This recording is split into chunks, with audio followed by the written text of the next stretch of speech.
ఎవరు అడిగారు వీళ్ళని అప్పులు? ఈ అప్పులన్నీ మన మీద, మన బిడ్డల మీద భారం పడుతుంది తెలిసి కూడా చంద్రబాబు గారు ఏమీ మాట్లాడటం లేదు.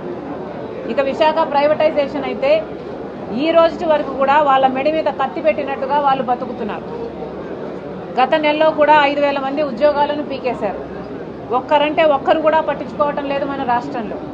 ఉన్న నాయకులంతా ప్రతిపక్షమైనా అధికార పక్షమైనా వైసీపీ జగన్మోహన్ రెడ్డి గారైనా తెలుగుదేశం చంద్రబాబు గారైనా జనసేన అయినా వీళ్ళందరూ కూడా అందరూ మోడీకి తొత్తుల్లా మారారు. అందరూ మోడీతో పొత్తులు పెట్టుకున్న వాళ్ళే. జగన్మోహన్ రెడ్డి గారేమో అక్రమ పొత్తు పెట్టుకున్నారు. ఇక చంద్రబాబు గారైతే కూటమే కట్టేశారు. మరి ఇలాంటి పరిస్థితుల్లో ఆంధ్ర రాష్ట్రానికి మేలు ఎలా జరుగుతుంది? అందుకే ఈరోజు కాంగ్రెస్ పార్టీ బలపడాల్సిన అవసరం ఉంది. కాంగ్రెస్ పార్టీ బలపడాలి, కాంగ్రెస్ పార్టీ అధికారంలోకి రావాలి. రాహుల్ గాంధీ ప్రధానమంత్రి అయితేనే ఆంధ్ర రాష్ట్ర ప్రజలకు మేలు జరుగుతుంది. విభజన హామీలలో అన్ని హామీలు నెరవేరుతాయి.